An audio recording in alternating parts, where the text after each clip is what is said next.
గోదావరి మీద పడవ ప్రయాణం చేస్తున్నారు సరే పొద్దున్నే రైతులంటే వీళ్ళందరూ పని చేసుకుంటూ వెళ్తున్నారు. ఎంత నిండు గోదావరి చూసారో మనకైతే అసలు భయం వేస్తుంది. వీళ్ళైతే అసలు నిజంగా చూడండి ఎంతమంది వెళ్తారు చూసారా. అలా పనులు చేసుకుంటాకే కూరగాయలు గేదెలు అన్నీ అక్కడ ఉన్నాయండి. అట్లా చూసుకుంటూ వెళ్తున్నారు వాళ్ళు. సరే గోదావరిలో మధ్యలంకలో ఎక్కువ వ్యవసాయం ఉంటుందండి. ఆ వ్యవసాయం చేసుకుంటాకి వెళ్తున్నారు అన్నమాట. మళ్ళీ ఇప్పుడు వెళ్తే మళ్ళీ సాయంత్రం 5 దాకా రారు. అక్కడే పని చేసుకుని గేదెలు పాలు తీసుకుని ఇప్పుడు వస్తారు. సరే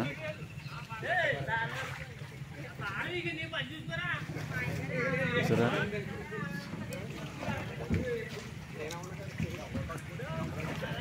గోదావరి లంకలో మధ్యలో ప్రయాణం సరే కష్టం ఉంది. వాళ్ళు వెళ్ళి అక్కడికి వెళ్ళి గేదెలను కూడా చూసుకుని అప్పుడు వస్తారన్నమాట. అయ్యండి ఎవరికే రైతులకి వాళ్ళకి పడవలు ఉంటాయి. ఆ పడవల మీద వెళ్తారు. ఇంజిన్ స్టార్ట్ చేశారు, అదైతే వెళ్తుంది. ఒకటి పడవ అయితే వెళ్ళిపోతుంది. రెండోది కూడా వెళ్తుంది. మూడోది కూడా లైన్లో ఉంది, అది కూడా వెళ్తుంది. ఇది నాలుగోది. ఇది 4 పడవల మీద వెళ్తుంది. అది పడవ అప్పుడు వెళ్ళిపోతుంది. ఇంకోటి కూడా వెళ్తుంది 5. మధ్యలంకలోకి వెళ్తారన్నమాట. అక్కడ ఉంటాయి వ్యవసాయాలు, కూరగాయ పాదులు, అది కూడా వెళ్ళిపోతుంది. గోదావరి మీద ప్రయాణం అంటే అసామాన్య విషయం కాదు. ధైర్యం ఉండాలి, ఈత రావాలి. అయ్యోండి పడవలు ఎలా వెళ్తున్నాయి. అలా పైనుంచి తిరిగి వచ్చి మళ్ళీ ఇలా వస్తారు చూసారా.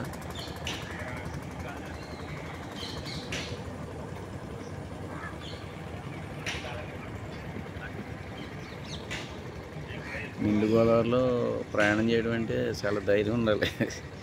మధ్యకి వెళ్ళేవాడికి ఒక రకమైన భయం వేసేద్దాం. అది నీటి భయం పుట్టిస్తుంది కదా నీరు. అదండి.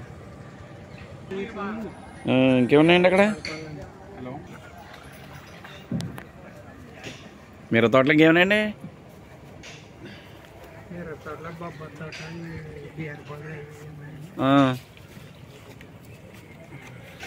బొబ్బాస్ తోటలు దెబ్బతిన్నాయా? మళ్ళీ ఎన్ని వేలు తయారవడానికి ఎంత పడుతుందంటే ఇప్పుడు ఎక్కడ పోతే రాటలే ఉన్నాను 2 నిమిషాలు. ఇప్పుడు వెళ్తున్నారు రైతులు అక్కడ మధ్యలంకలకి. వాళ్ళు స్టార్ట్ చేసుకుని వెళ్తున్నారు. వీళ్ళు కూడా వెళ్తారు.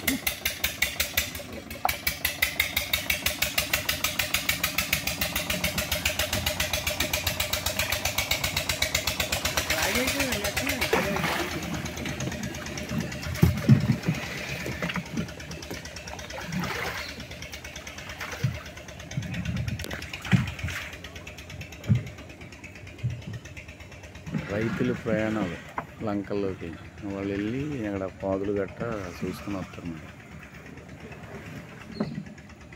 మధ్యలోకి వెళ్ళిన తర్వాత ఇంజిన్ వేస్తారు.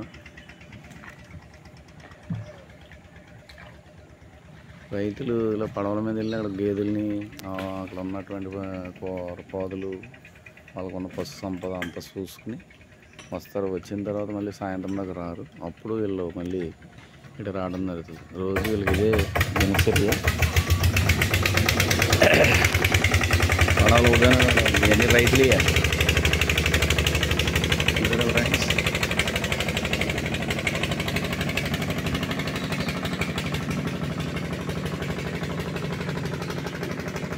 మధ్యగా కిందకి వెళ్ళి సబ్బరికి వెళ్తారు. ఆ సబ్బరికి సరే నీరు ఎంత ఒడిగా ఉందో అడ్డంగా వెళ్తున్నారు అన్నమాట. వీళ్ళు ఆ నీటికి అడ్డంగా వెళ్ళి అదరకు ముందుకెళ్ళి అప్పుడు స్ట్రైట్ చేసుకుని నిదానం చేసుకుంటే అప్పుడు వాళ్ళకున్న ప్లేస్లో దిగుతారు అన్నమాట. అది పడవ ప్రయాణం. ఆ ఇంజిన్ లేకపోతే తెడ్డేయడం అనేది కష్టం. నీటికి ఎదురెళ్ళడం అనేది బహు కష్టం. ఇప్పుడు అంతా కూడా టెక్నాలజీ మారింది కాబట్టి ప్రతి పడవకి ఇంజిన్ బిగించేశారు. ఆ ఇంజిన్లోనే వాళ్ళు ప్రయాణాలు చేస్తూ ఉంటారు. అది మనం చూపిస్తుంది ఇంకా వెళ్తా ఉంది. ఇది ఫ్రెండ్స్ గోదావరిలో ఉన్నటువంటి విశేషాలు. రైతులు పొద్దుట వెళ్తున్నారు.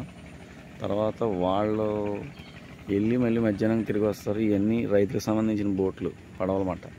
ఇందులోనే వాళ్ళు వెళ్ళి వస్తూ ఉంటారు. తర్వాత ఏంటంటే వాళ్ళు చేసేటువంటి పనులు, అక్కడైతే కూరగాయలు ఉన్నాయో అవన్నీ కూడా మళ్ళీ ఇందులో వేసుకుని వస్తారు. వచ్చిన తర్వాత అన్నీ మళ్ళీ మార్కెట్కి తీసుకెళ్ళి విక్రయిస్తారు. ఇది గోదావరి విశేషాలు ఈరోజు. ఇంకా ఉన్నాయి, ఇంకా చూపిస్తాను. చూసారా, ఇది చాలా లోతుంటుంది. ఇదిగోండి ఇలా తీసుకెళ్తున్నాం. మనం ఉంచినది చాలా డేంజర్ ప్లేస్ అండి. ఇది చాలా లోతుంటుంది, ఎక్కువ. చూపిందామని చూపిస్తున్నాను. వెనకాల కనబడేది బ్రిడ్జ్. ఆ బ్రిడ్జ్ నుంచి వాటర్లో వస్తుంది. చూసారా, ఇదైతే సుమారు ఇక్కడ 50 అడుగులు లోతుంటుంది. ఆ లైట్లు, టాప్ లైట్లు కూడా మునిగిపోయినాయి. చూసారా, ఇదిగోండి చెట్టు మొదట్లో ఉన్నాను నేను. ఈ చెట్టు చాలా పెద్దదండి. ఇది సుమారు దీని వయసు ఒక 150 సంవత్సరాలు ఉండొచ్చు. ఇక్కడ కూడా చాలా సినిమాలు తీశారు. అదండి ఇది లొకేషన్. చూపిద్దామని చేస్తున్నాను. ఇక్కడైతే చాలా డేంజరస్ లోతండి. ఇది అసలు మామూలుగా ఉండదు. అది గోదావరి మొత్తం బ్రిడ్జ్ కింద నుంచి ఇలా వస్తుంది. ఇందాక కనబడ్డ రైతులందరూ కూడా ఇలా మూలకి వెళ్ళారు. ఆ మూలకి వెళ్ళిపోయారు వాళ్ళు. అదండి గోదావరి అయితే చాలా స్పీడ్గా అవుతుంది. నిన్న మీద కూడా తగ్గింది. ఇవాళ నిన్న మీద కూడా తగ్గింది. అక్కడ కెరటాలు వస్తున్నాయి. షెడ్ అండి, ఇది స్నానాలు చేస్తే షెడ్ మాట. వాటర్ ఎలా వెళ్తుందో చాలా భయంగా ఉంది కదా. ఇక్కడ కనుక కాల్ జరిగిందండి, కింద సుమారు 50 అడుగులు కిందకి వెళ్ళిపోతాం. అంత డేంజరస్ ప్లేస్ ఇది. అదండి విషయం. ఇదిగోండి చెట్టు చాలా పెద్దది. ఈ చెట్టుకి సుమారు 150 సంవత్సరాల వయసు ఉంటుంది. ఈ చెట్టు చాలా సంవత్సరాల నుంచి ఇక్కడ ఉంది. అదిగోండి కొమ్మలు చాలా పెద్దది అన్నమాట. సరిగ్గా చెట్టు, ఈ చెట్టు మొదలనే మనం ఉన్నాం. దాని ఏర్లి